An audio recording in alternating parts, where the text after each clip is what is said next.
நான் உங்களுக்கு ஒவ்வொரு வீடியோவிலையும் சொல்லியிருப்பேன், ஒரு மாதத்தால எல்லாருமே பிரெஞ்சு கதைக்கலாம். அதுக்கான முயற்சி எடுத்தா இப்பவும் நான் சொல்றேன், ஒரு மாதத்துல பிரெஞ்சு கதைக்கலாம். அதை விட இன்றைக்கு நான் ஒன்று சொல்ல போறேன். என்னன்னு சொன்னா, நீங்க 21 நாள்ல பிரெஞ்சு கதைக்கிறதுக்கான ஒரு சார்ட் உங்களுக்கு நான் போட்டு காட்ட போறேன். இதுக்குமே நான் சொல்றேன், நீங்க தொடர்ந்து பிராக்டிஸ் பண்ணினாதான் இதுக்குமே சாத்தியமா வரும். உங்களாலையும் 21 நாள்ல பிரெஞ்சு கதைக்க முடியும். 21 நாள்ல பிரெஞ்சு கதைக்கிற ஒரு மாதத்துல கதைக்கிறேன்னா நீங்க என்ன யோசிக்கிறீங்கன்னு சொன்னா, நீங்க ஒரு வேலை செய்து ஒரு வேலை சம்பந்தமா படிச்சு அப்படி எல்லாமே உங்களோட எந்த நோக்கம் உங்களோட தேவைகளை நீங்களே கதைக்கணும். இன்னொரு ஆளை கூட்டிக் கொண்டு போக கூடாது. அதைத்தான் நான் உங்களுக்கு சொல்லவார். உங்களோட தேவைகளை நீங்களே கதைக்க பழகிட்டீங்கன்னு சொன்னா அதுதான் உங்களோட முதல் வெற்றி. அதுக்கு பிறகு உங்களுக்கு எல்லாமே ஆட்டோமேட்டிக்கா வரும். அது கூட செய்யாம நிறைய பேர் இருக்கிறீங்க. அவைக்காகத்தான் நான் இந்த ஒரு மாதம் 21 நாள்னு சொல்லி ஒரு மோட்டிவேஷனா உங்களுக்கு சொல்லி கொண்டு இருக்கிறேன். கட்டாயம் நீங்க எந்த நாட்டுல இருந்தாலும் உங்களோட தேவைகளை நீங்க தான் நிறைவேற்றி கொள்ளணும். வேற யாரையுமே நீங்க கூட்டிக் கொண்டு இல்ல நம்பியோ இருக்கக்கூடாது. அதுக்கான இன்னொரு வீடியோ தான் இது. 21 நாள்ல என்னண்டு பிரெஞ்சு கதைக்க பழகலாம். அதுக்கான சார்ட் ஒன்று நான் உங்களுக்கு காட்ட போறேன். இது நான் படிக்க போட்டுக்கொண்ட சார்ட். இதை நீங்க உங்களோட நேரத்துக்கு ஏற்ற மாதிரி நீங்க போட்டுக்கொள்ளலாம். சரி, இப்ப அந்த சார்ட் பாக்குறதுக்கு முதல் இதுல தெரியுற இந்த பிராஸுக்கு இதுல முன்னுக்கு என்ன பணம் சுஜே நாங்க பாவிப்போம். இதுல இருக்கிற பிராஸ்ல முன் சுஜே எழுதையில அதுக்கு என்ன பணம் சுஜே வருமானு சொல்லி நீங்க எனக்கு கமெண்ட்ல எழுதுங்க. உங்களுக்கு என்னட்ட பிரெஞ்சு படிக்க விருப்பம்னு சொன்னா, இல்ல டெல்ஃப் எக்ஸாமுக்கு ப்ரிப்பேர் பண்ண விருப்பம்னு சொன்னா, இல்ல ஒரு மாதத்துல உங்களோட தேவைகளை நிறைவேற்றி கொள்ளக்கூடிய மாதிரி கதைக்க பழக விருப்பம்னு சொன்னா கூடியும் என்ற மெயில் அட்ரஸுக்கு நீங்க மெயில் அனுப்புங்க. இப்ப வாங்க அந்த 21 நாள்ல பிரெஞ்சு கதைக்கிறதுக்கு அந்த சார்ட் எப்படி போடுறது. நீங்க 21 நாள்ல இப்ப பேசிக் லெவல்ல இருந்தீங்கன்னு சொன்னா நீங்க கட்டாயம் இந்த சார்ட்டை போட்டு வச்சுக்கொள்ளுங்க. இல்ல நீ இருந்தீங்கன்னு சொன்னாலுமே நீங்களுமே இப்படி ஒரு சார்ட் போட்டு வச்சுக்கொண்டு உங்களோட பிரெஞ்சு லெவலை கூட்டிக் கொள்றதுக்கு நீங்க படிக்கலாம். சரி, இப்ப வாங்க இந்த சார்ட்ல என்ன இருக்குன்னு சொல்லி பார்ப்போம். சரியா, இதுல பாருங்க, முதலாவது நான் எழுதியிருக்கிறேன், எல்லா கிழமை நாளையும் எழுதியிருக்கிறேன். lundi, mardi, mercredi, jeudi, vendredi, samedi, dimanche. எல்லா கிழமை நாட்களையும் எழுதிட்டு எல்லாத்துக்கும் ஒரு கோடு போட்டு பிரிச்சு வச்சிருக்கேன். அதுல பாருங்க, நான் கூடுதலாவுமே காலையில படிக்கிறதான் விரும்புவேன். எனக்கு அதுதான் விருப்பம். ஏன்னு சொன்னா ரிலாக்ஸ் ஆயிருப்போம், எந்த பிரச்சனையுமே தலைக்குள்ள இருக்காது, விடியெழும்பி வடிவா படிக்கலாம். அதால நான் ஒவ்வொரு நாளும் காலைக்குரிய டைம்ல மேல எழுதியிருக்கேன். உங்களுக்கு அதை எப்ப படிக்க விருப்பமோ நீங்க அதுக்கேற்ற மாதிரி உங்களோட டைமை நீங்க மாத்தி கொள்ளலாம். இப்ப பாருங்க, லந்தி எழுதியிருக்கிறேன் 30 minutes de video plus pratique à voix haute. 30 minutes என்ன 30 நிமிஷம் நீங்க பிரெஞ்சுல ஒரு வீடியோ பார்க்கணும். பார்த்துட்டு அதை நீங்க என்ன செய்யணும்னு சொன்னா, அதுல வர டியலோக்கோ இல்ல இந்த பொக்காபுலரோ என்ன இதுகளோ நீங்க சத்தமா வாய் விட்டு சொல்லணும். சத்தமா, நான் ஆரம்பத்துல இருந்தே உங்களுக்கு நான் சொல்றேன், நீங்க மனதுக்கு படிக்காதீங்க. சத்தமா நீங்க சொல்றத நீங்களே முடக்காதால கேட்கக்கூடிய மாதிரி சத்தமா வாய் விட்டு சொல்லுங்க. இது ஒவ்வொரு நாள் காலையிலையும் நான் நெடுகளுமே தொடர்ந்து பிராக்டிஸ் பண்ணினேன். சரியோ, டிமான்ஜில பாருங்க, ஞாயிற்றுக்கிழமை என்ன செய்யறேன்னு சொன்னா வீடியோ மட்டும் பார்ப்பேன். நான் சத்தமா சொல்லி கைப்பற்றிய பண்ணி பார்க்க மாட்டேன். சரியா, மற்ற திங்கள்ல இருந்து சனிக்கிழமை மட்டும் சம்தி மட்டும் நான் ஒவ்வொரு நாளும் 30 நிமிஷம் வீடியோ பார்த்து அதை நான் சத்தமா பிராக்டிக்க பண்றேன். சரியா, அடுத்தது பாருங்க, இது நான் ஈவினிங் டைம்லாம் எடுப்பேன். உங்களுக்கு எப்ப வேணுமோ நீங்க அதுக்கேற்ற மாதிரி டைமை போட்டுக்கொள்ளும். écriture 10 minutes, சரியா?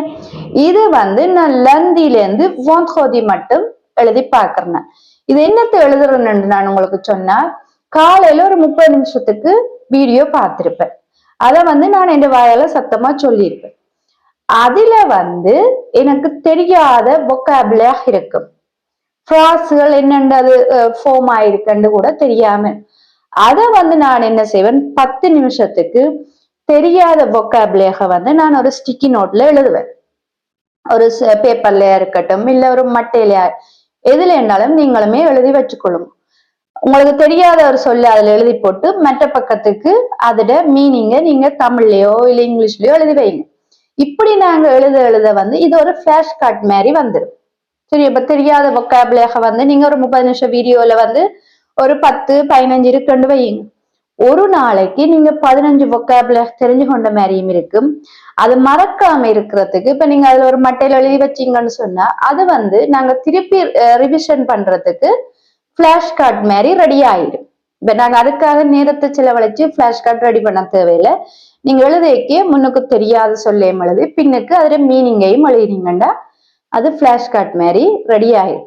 நான் என்ன செய்யறேன்னு சொன்னா, இது நான் செய்யறது வேற ஒரு வழி. என்ன செய்யறான்னு சொன்னா, ஸ்டிக்கி நோட் அந்த ஒட்டக்கூடிய மாதிரி அந்த குட்டி பேப்பர்ல எழுதி போட்டு எங்க கூடுதலாலுமே எனக்கு கிச்சனுக்கான வேலையா இருக்கு.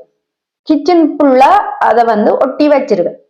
ஒட்டி வச்சுட்டு எப்பப்ப நான் சமைக்கோ இல்ல மரக்கறிகளை வெட்டைக்கோ இல்ல இதுகள் செய்யக்க அதை பார்த்து நான் திருப்பி வாயால சொல்லி கொண்டிருப்பேன்.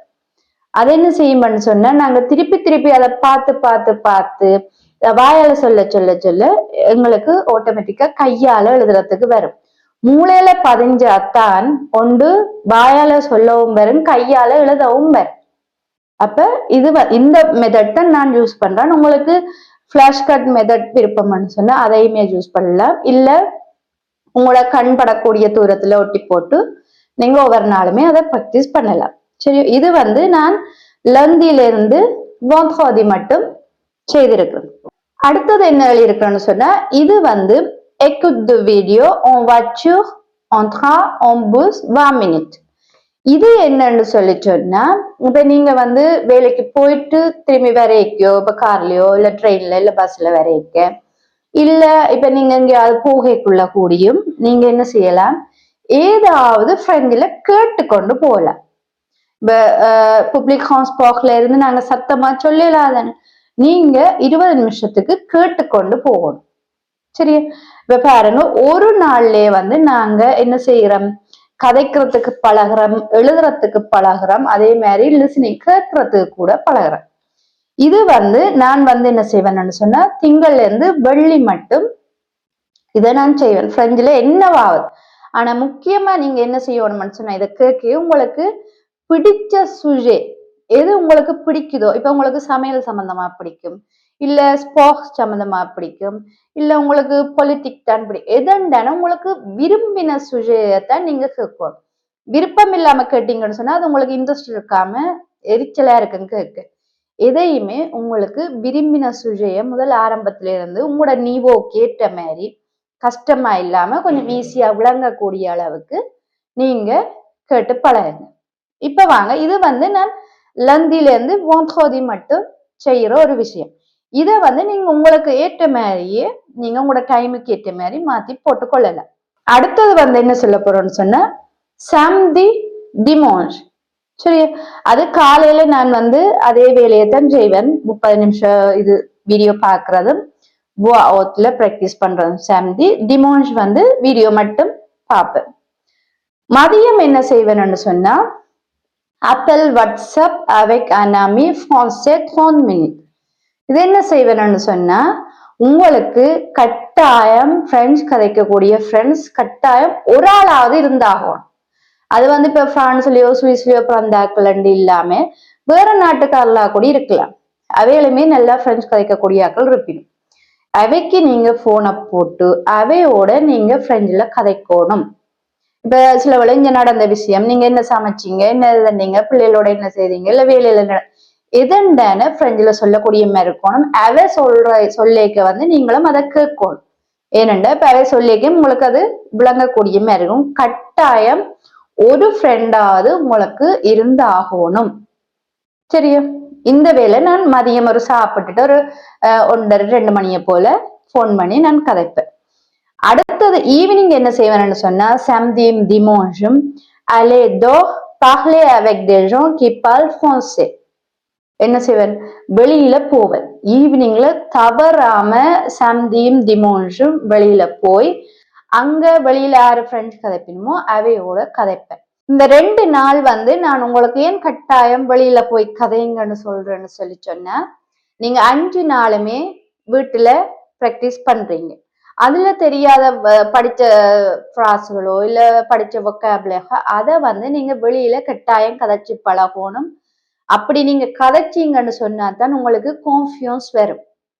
பயம் இல்லாம, கூச்சம் இல்லாம, ஒரு பதட்டம் இல்லாம கதைக்கக்கூடிய அளவுக்கு வரும். நீங்க வீட்டுல மட்டுமே பிராக்டிஸ் பண்ணிருந்தீங்கன்னு சொன்னா வெளியில கதைக்கிறதுக்கான உங்களுக்குரிய தைரியம் வராது. அதைத்தான் நிறைய பேர் செய்யறீங்க. அதுக்காகத்தான் நான் இதுல உங்களோட இந்த சார்ட்ல வந்து 2 நாள் கட்டாயம் நீங்க வெளியில போய் சனி ஞாயிறுன்னு தான் இருக்கணும். இல்லை உங்களுக்கு எந்த நாள் விருப்பமோ அந்த நாளுக்கு ஏற்ற மாதிரி நீங்க போட்டுக்கொள்ளலாம்.